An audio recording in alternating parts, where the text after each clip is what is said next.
अस्सलाम वालेकुम friends, welcome back to my channel.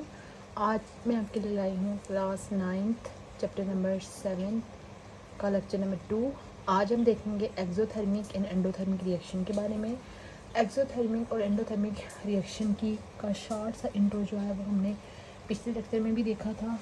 आज हम डिटेल में डिस्कस करेंगे और साथ में डिफरेंट एग्जांपल डेली लाइफ से लेंगे। उससे जो है वो आपको कम्प्लीटली आपकी अंडरस्टैंडिंग हो जाएगी कि एक्सोथर्मिक और एंडोथर्मिक रिएक्शंस कौन से होते हैं। ठीक है, सबसे पहले हम एक्सोथर्मिक रिएक्शन को डिस्कस करेंगे। एक्सोथर्मिक रिएक्शन, ठीक है, जैसे कि इसके नाम से ही है एक्सो। एक्सो का मतलब है किसी चीज़ को बाहर निकालना। ठीक है, तो यानी कि ये जो रिएक्शन होगा इसमें क्या होगी, हीट इज़ रिलीज्ड। ठीक है, ड्यूरिंग दी केमिकल रिएक्शन। इसके लिए 2-3 पॉइंट जो आपने याद रखने हैं कि एक्सोथर्मिक रिएक्शन कौन से रिएक्शंस होते हैं। ऐसे रिएक्शन जिसमें क्या होती है, हीट रिलीज होती है। हीट इज़ रिलीज्ड, यानी कि जब दो चीज़ें एक दूसरे के साथ मिलती हैं तो उनके मिलने से क्या होती है, हीट रिलीज़ होती है। ठीक है, उसके अलावा दूसरी चीज़ आपने ये याद रखनी है कि जब हीट रिलीज़ होगी तो जो सराउंडिंग का टेम्परेचर क्या हो जाता है, इंक्रीज़ हो जाता है। ठीक है, इंक्रीज़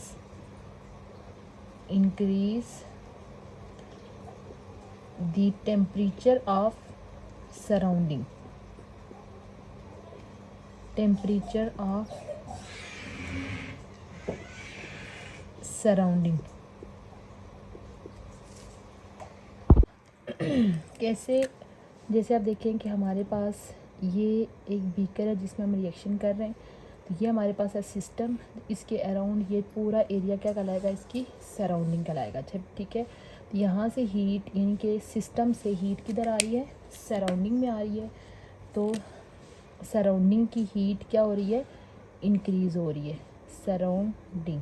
ठीक है, और दूसरी चीज़ इसमें याद रखनी है कि हीट कहाँ से कहाँ जा रही है, हीट जा रही है सिस्टम से निकल के सराउंडिंग में जा रही है। ठीक है, इसी वजह से सराउंडिंग का टेम्परेचर क्या हो रहा है, इंक्रीज़ हो रहा है। तो यहाँ पे यानी कि सराउंडिंग का टेम्परेचर तो इंक्रीज़ होगा, लेकिन जो सिस्टम है इसका टेम्परेचर क्या हो जाएगा, डिक्रीज़ हो जाएगा, क्योंकि सिस्टम ने क्या किया है, हीट को रिलीज़ करके सराउंडिंग में भेज दी है। ठीक है, इसके लिए हम कुछ एग्जांपल ले लेते हैं, उससे जो है वो आपका कंसेप्ट मज़ीद क्लियर हो जाएगा। एग्जांपल, अच्छा, सबसे पहली एग्जांपल हम देखते हैं, combustion of fuel. Combustion of fuel, ठीक है, फ्यूल क्या है कि ये जो जिससे हम अपने घरों में एनर्जी हासिल करते हैं या गाड़ियों में जो डीज़ल पेट्रोल ये चीज़ यूज़ की जाती है, असल में ये क्या है, फ्यूल है।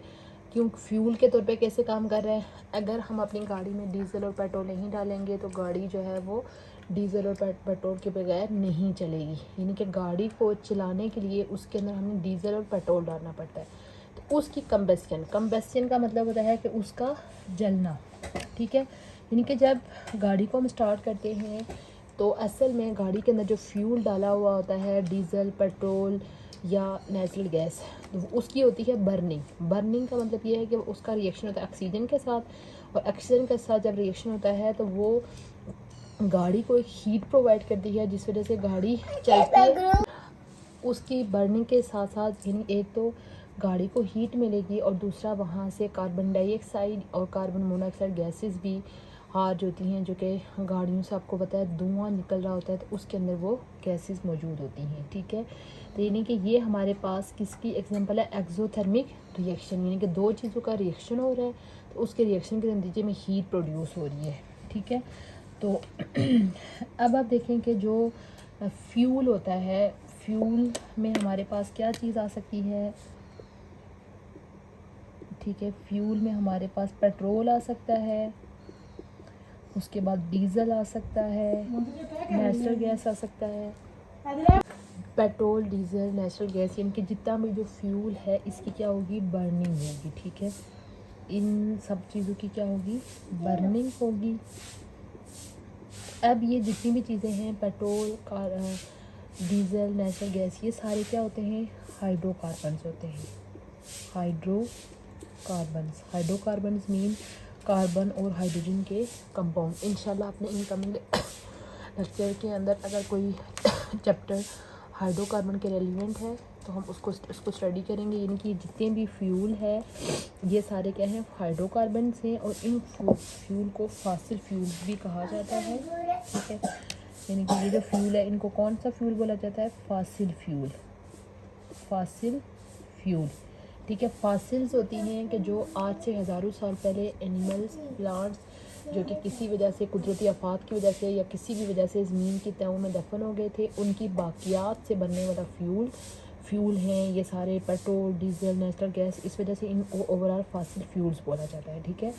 फॉसिल फ्यूल के अंदर क्या चीज़ होती है, कार्बन और हाइड्रोजन के कंपाउंड, इनकी बर्निंग होती है। तो बर्निंग से हमारे पास क्या होती है, तो इनके बर्निंग रिएक्शंस होते हैं, उसके दौरान हीट प्रोड्यूस होती है, ठीक है।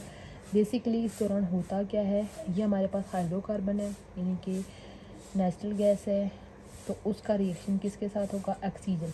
याद रखेंगे जो बर्निंग होती है किसी भी चीज़ की वो हमेशा ऑक्सीजन की मौजूदगी में होती है, ठीक है। तो इसकी बर्निंग से एक तो हमारे पास कार्बन डाइऑक्साइड बनेगी, ठीक है, और साथ में वाटर बनता है और उसके साथ प्रोड्यूस होती है हीट, ठीक है।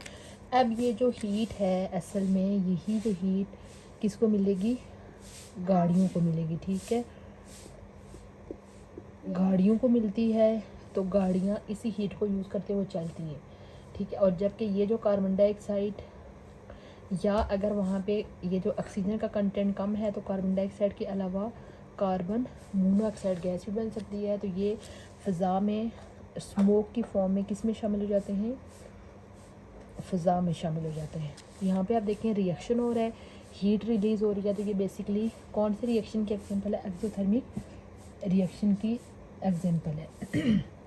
अच्छा, उसके बाद हमारे डेली लाइफ में अगर हम रिएक्शंस की बात करें,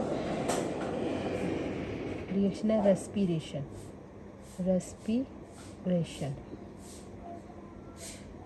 रेस्पिरेशन क्या होता है कि उसके बाद ये जो रेस्पिरेशन है ये एक नेचुरल प्रोसेस है।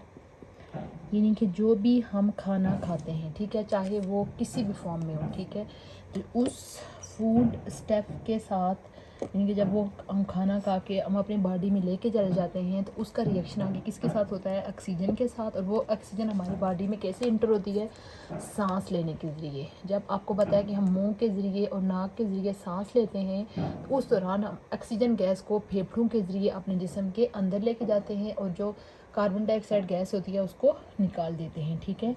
तो हमने अगर सपोज़ जो खाना खाया है वो किसके फॉर्म में है, कार्बोहाइड्रेट मीन ग्लूकोज की फॉर्म में है, ठीक है। तो वो जो ग्लूकोज होगा वो बॉडी में जाके उसका रिएक्शन किसके साथ होता है, ऑक्सीजन के साथ रिएक्शन होता है। तो सेम जिस तरह से यहाँ पे ये प्रोड्यूस हुई हैं ये इधर भी प्रोड्यूस होंगी, कार्बन डाइऑक्साइड, वाटर, और इसके साथ क्या प्रोड्यूस होती है, हीट प्रोड्यूस होती है, ठीक है। अब असल में ये जो हीट है यही क्या है, एनर्जी है। ये एनर्जी जो कि हमारी बॉडी को मिलती है, ठीक है। ह्यूमन बॉडी का मैं यहाँ पे जिक्र कर रही हूँ।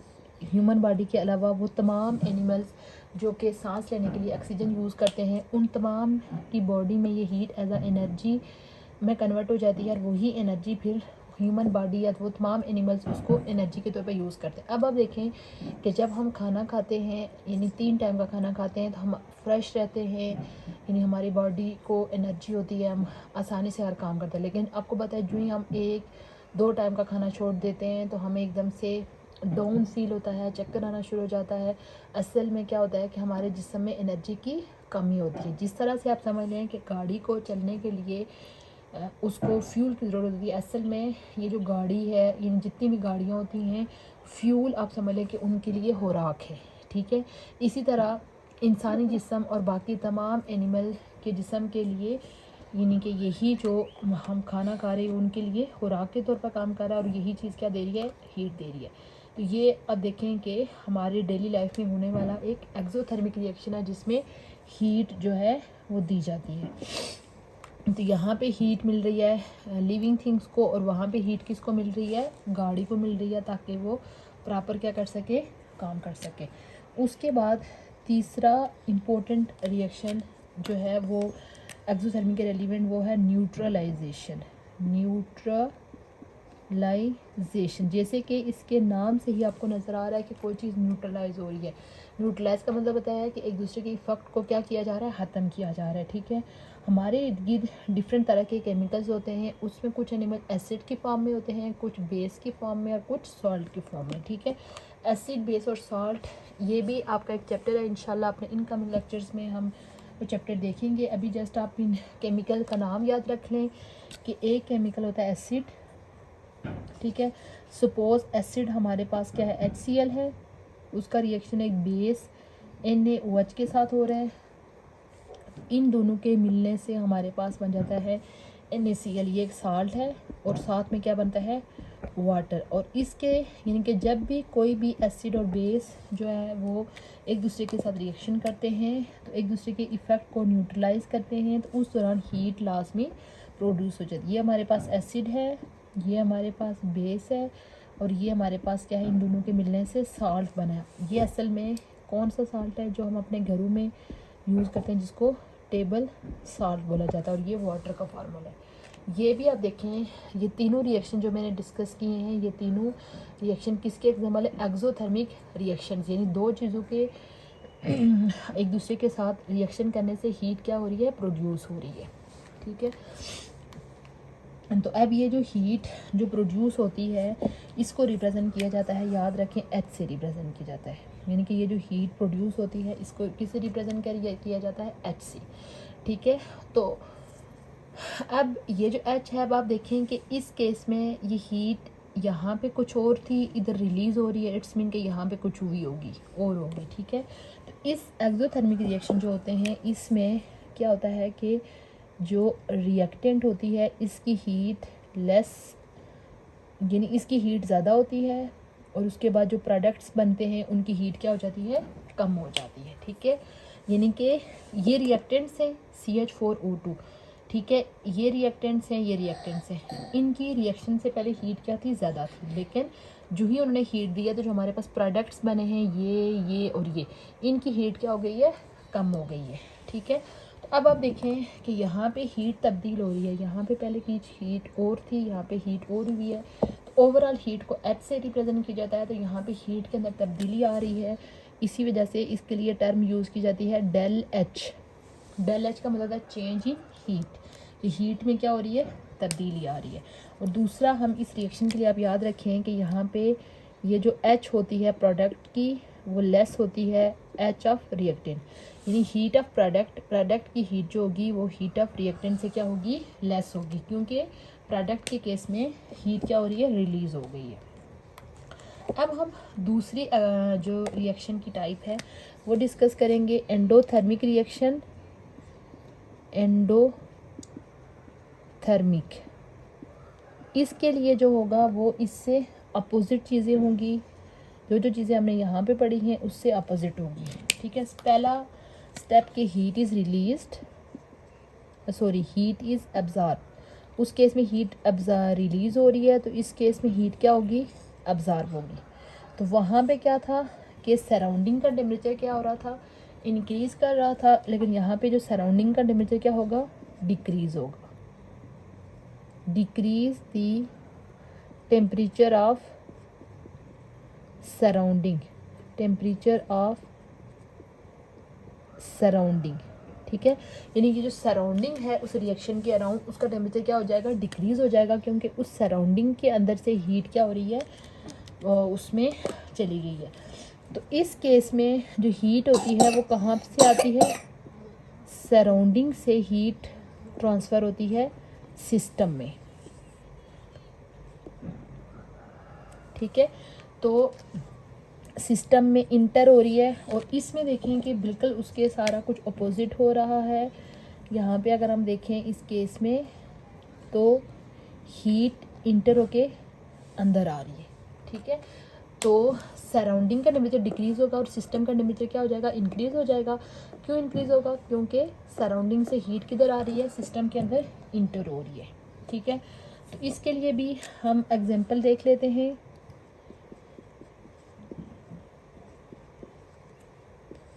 अच्छा, पहला जो रिएक्शन है इसके रेलिवेंट डीकम्पोजिशन रिएक्शन।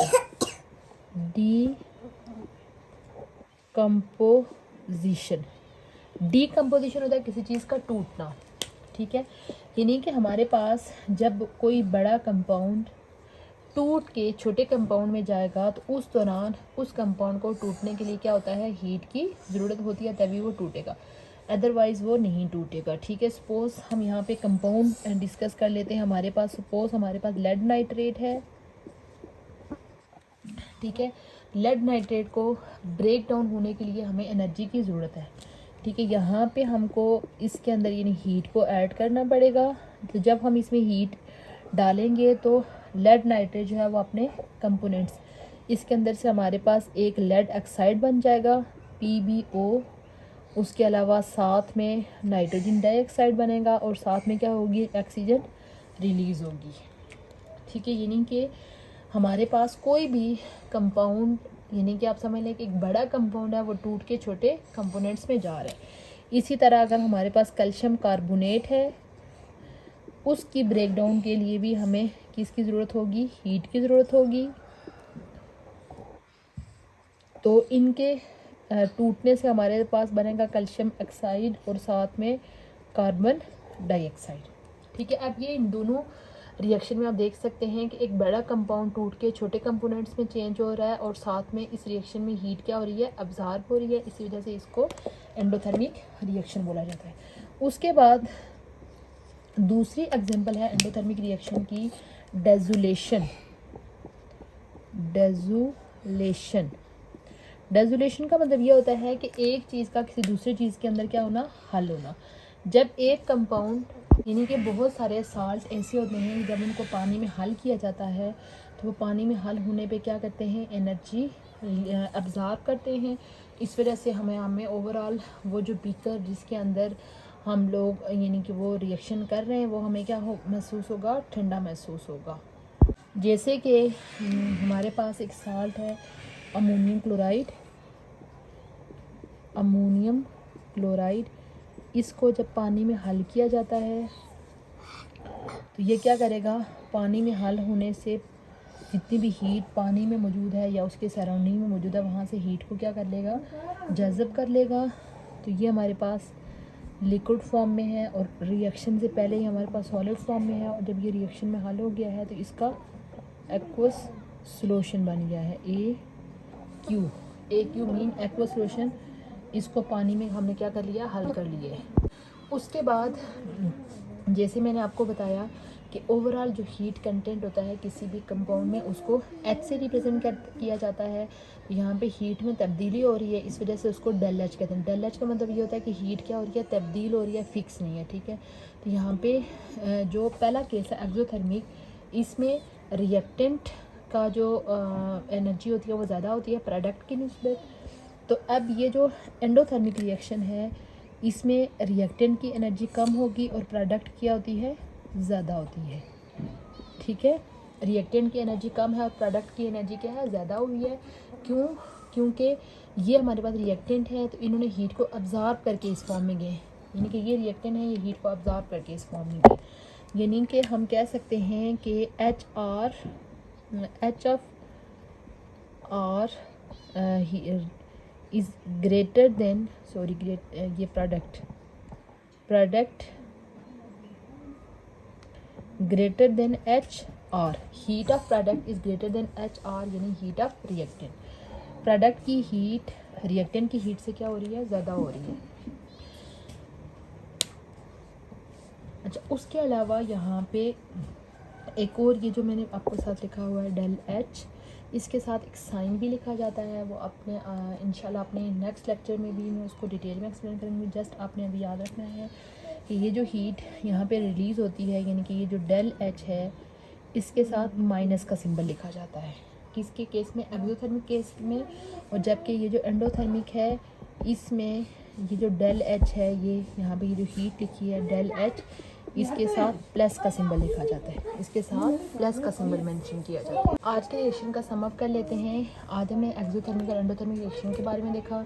एक्सोथर्मिक यानी ऐसी रिएक्शन जहाँ पे हीट रिलीज हो रही है, और एक्सोथर्मिक में हीट क्या हो रही है, अब्जॉर्ब हो रही है।